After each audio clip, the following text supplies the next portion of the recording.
Welcome back, ladies and gentlemen. This is the Classical Discoveries team. This is Jens, this is Joe, and today we want to tell you something about this guy.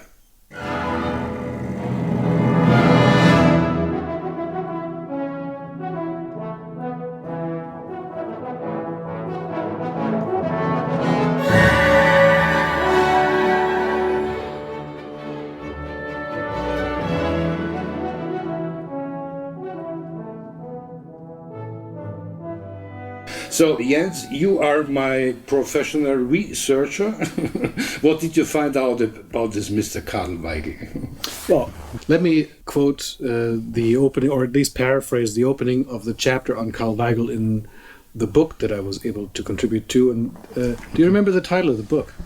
The title? No, honestly not. Which book? I only read Asterix and Obelix, you know. Surprised by Beauty, a listener's guide to the recovery of modern music, because it's really quite funny. It's Robert Riley's chapter, not mine, and he writes about Weigl. Somewhere between the first and second decades of the 20th century, the great Viennese tradition of Beethoven, Brahms, Bruckner, and Mahler came to a screeching halt. Someone forgot to tell Mr. Weigl. Ah, okay. Weigl was a composer who was born in 1881, and he started out as a co-repetitor under Gustav Mahler at the Vienna State, or the Vienna Court Opera back then, and he studied with Guido Adler, Zemlinsky, Robert Fuchs, and he was extremely well versed in the romantic idiom of his time, also the same idiom that his friend Arnold Schoenberg initially composed in, and he never stopped. Whatever happened in music around him, he didn't care. He felt he had still things to say in that idiom, and he remained a tonal romantic composer until he died in the United States in 1949. As always, I should already make a podcast about all the grandchilds, you know. I have also, again, a video from a former production where we recorded one of his symphonies. And again, I met his grandson there. Let's see what they have to say.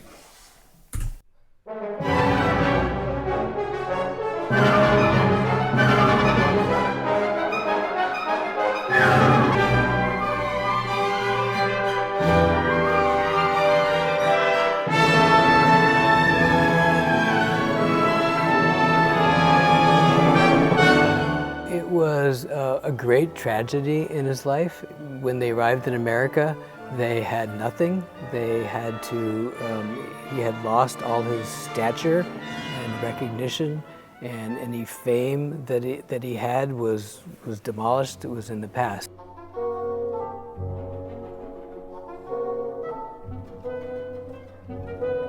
Bei Weigl kommt noch dazu, dass er bis zum Ende seines Lebens tonal gedacht hatte.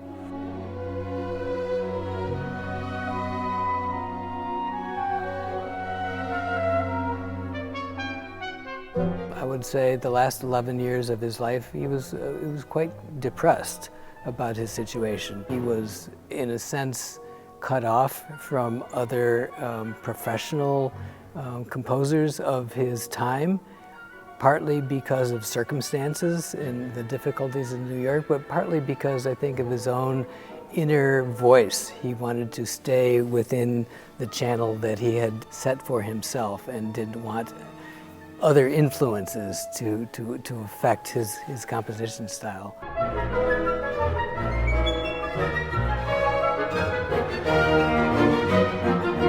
Bei der Beschäftigung mit diesen Symphonien beginnt man immer mehr darüber nachzudenken, was ist eigentlich moderne Musik, weil wenn man es mit Partituren vergleicht von Schönberg, dann ist es dasselbe Bild, nur Schönberg hat einen Schritt getan eben aus dem harmonischen Denken heraus. Ansonsten ist es genauso gearbeitet, genauso komplexe Musik.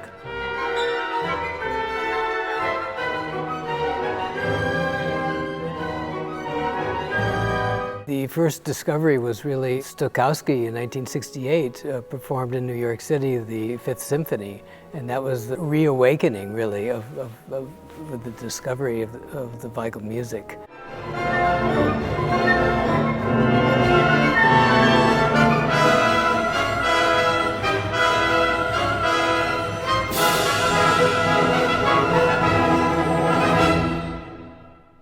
if you are a piano player in the Vienna Opera House during the direction of Mahler, it must be frustrating when you're a known composer. No?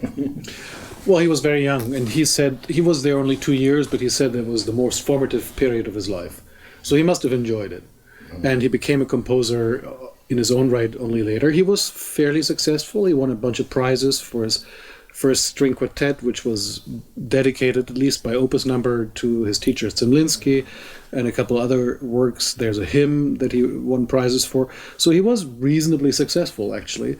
And that was probably in the 20s. And again, by that time, things were starting to change. Schoenberg was going his own way. And they didn't have a falling out per se. They didn't necessarily see eye to eye, but Schoenberg respected what Weigl did. And there's a wonderful quote that I think he wrote it in a letter of recommendation when Weigl arrived in the United States, saying, I've always considered Dr. Weigl one of the best composers of the old school, one of those who continued the glittering Viennese tradition. Oh, what could you need more than such a recommendation? With Schoenberg, it's not quite clear whether that was really maybe a bit of a backhanded... You don't think so? No, I mean, I'm sure that Schoenberg meant well by it, so I don't think it was a backhanded compliment, but by that point, they had obviously chosen very different and disparate paths. Bob Riley describes Weigl to sound like Mahler without the neurosis. Okay. and he wrote, 6 symphonies, the 5th and 6th of which are basically American symphonies, as they were written in the States, but again, they sound essentially Viennese. He always carried Vienna within him. He became an American citizen in the 40s, but he never left Vienna behind. In his soul, as it were. Even if he had to leave it behind physically, he had to immigrate in 1938, being of Jewish descent. So you mean in his symphonies, in his American symphonies, you still can hear the Sachertorte in him? Or the, absolutely. Well, yeah, okay. It's a beautiful way of putting it. It's Sachertorte all the way. Sachertorte all the way, okay. 8 string quartets and 3 concertos, piano, violin, and cello. And you would think that soloists who are looking for repertoire that's both gorgeous and never played, as you say, would maybe descend on Weigl. But again, it's so rarely done because if you don't know the name, people aren't coming to the concerts. So CDs are actually a much easier way of promoting a composer than you could ever do, realistically speaking, in concerts. Yeah, as no one is listening to CDs anymore, but we have them all in the net, in the internet, in the library. So that's why I easily now can just play a short piece out of his left-hand piano concerto from the internet.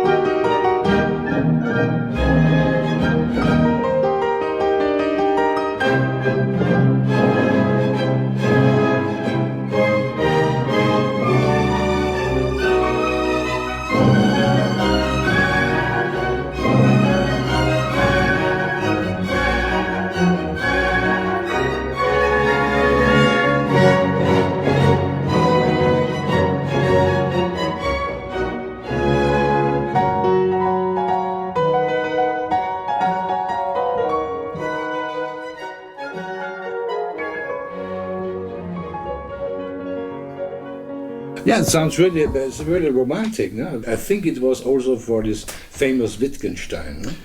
It was another Paul Wittgenstein commission. If you were in Vienna and you wrote music, chances are you were at some point accosted by Mr. Wittgenstein to write something for left-hand piano, and he wrote a piano concerto, which we don't know why, but Paul Wittgenstein never played it, although it certainly would have suited his very conservative tastes. And he probably wouldn't have written to KARL WEIGL what he wrote to Prokofiev after he had gotten his concerto, saying, I didn't understand a note, and proceeded never to play that either. There's not so much influence in now of Schoenberg? No, none at all, yeah. Essentially. Yeah. I mean, your conductor says at some point that the complexity is similar, but you don't really hear it. Maybe if you read the score, which I haven't done, but it's the old idiom. It's the continuation of Zemlinsky, essentially. And maybe you can hear Franz Schmidt, who is only slightly less well known than Weigl. Do you know a composer who is a more famous continuation after Zemlinsky or of Zemlinsky? Well, Franz Schmidt would be probably an obvious choice. Okay. Korngold, obviously. Ah, okay. And Korngold and Erich Zeisel, who is the brother-in-law of Schoenberg. Mm-hmm. Yeah. They were both students of KARL WEIGL. Ah, okay. KARL WEIGL was the successor at the University in Vienna of Hans Gahl as the teacher. Okay. And you know who else was a student of KARL WEIGL's? No. Your Hans Eisler. No, really? Yes. Oh, but this is totally different what Eisler is writing and Weigl is writing. So really this is a provocant question. Why they need a teacher? Why they need a composer teacher if they do then something totally different? Well, a good teacher will teach you the basics of composing and then will let you go on to compose in whatever your style will be. It would be a bad teacher if they insisted that they continue in that vein. But Korngold did, Zeisel did, Eisler did not. But those are the obvious choices, I think. If you like those, if you've heard of those, if you've heard their works, then KARL WEIGL should go down very smoothly. You've recorded the Fifth Symphony? No, I didn't record the Fifth Symphony, not the second and the fifth. I recorded the first. The third is coming out now, the sixth. Let's listen to the third, huh? Do you have anything? I have something from the third, of course. I have already the master. Even the CD is not ready. This is a good. Wie sagt man? A real preview. This is a real preview. Yes.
He had no lucky time in the United States. No?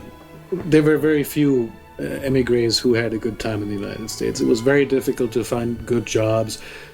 They felt Viennese, they felt German even to an extent, despite the reasons that they had to leave. Schoenberg obviously made a very good life for himself in the United States. Korngold adapted masterfully also to film music, but most of them had a hard time. Erich Zeisel suffered and struggled, and so did Franz Schmidt. Well, Franz Schmidt actually had a good time, but not at that level. They were big-time composers in Vienna, and they were nobodies when they came to the United States. And they had the same fate as we talked already at our Braunfels podcast. After the war, they were also not welcome back in Europe. No? Right. I mean, Weigl didn't have a whole lot of time left. Only 4 years after the war, and maybe he still was hoping that something might happen, but not a lot of things happened. I mean, he was recorded, he was performed by Furtwängler, by Bruno Walter. He was performed by George Sell, and this is all before the war.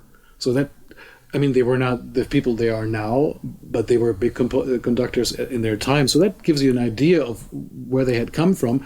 And then he was teaching at Brooklyn College and in Philadelphia and in Boston, and his music was rarely performed. And then his symphony, I think the fifth, was performed by Stokowski, but that was after he had died. So, but it's interesting the question why they performed it before the war. Why they performed Weigl? I mean, Weigl was a contemporary composer at the time. Is it like we perform today 10 pieces of Poulet's in a concert because we have to do this? Or no, before the war it was different. Before the war, obviously the repertoire had been solidly established, but it was still a continuation of classical music is also always contemporary music, and people composed for their times and for actual audiences and not for the ivory tower. And that was a regular thing. If you look back into the pre-war years, Second World War years, all the great conductors, all of them conducted their contemporary composers. And then after the war, when there was an aesthetic change in Central Europe that essentially was no longer interested in that quality of music from before the war that was romantic, because by now it was associated with the Nazis, which of course is doubly ironic in the cases like Weigl and Braunfels, who fled the Nazis because they would have been murdered otherwise. And then they said, oh no, that's too much. It reminds us of a time we don't want to be reminded of. And this is really a bad fate. But I mean, in the time of Weigl, for a composer like today, it was always easy to get performed if he writes some chamber music, like a violin sonata or piano piece and so on.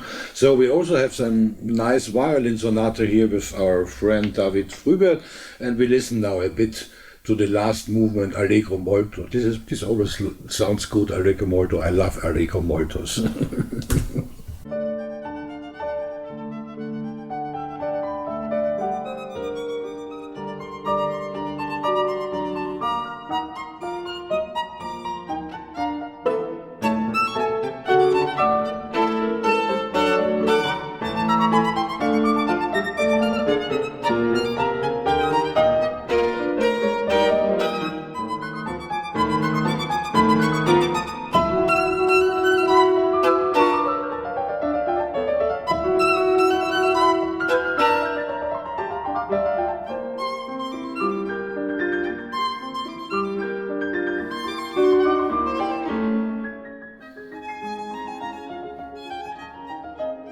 And we could have listened just as easily to the violin concerto, I think also with David Frühwirth. Mm-hmm. But those who are interested by now can do so wherever they listen to music. So I hope you got some interest now on a new composer maybe you never heard before. And we hope you will tune in again for our next episodes of our interesting podcast. Interesting? Nicht interesting? Okay. Das kannst du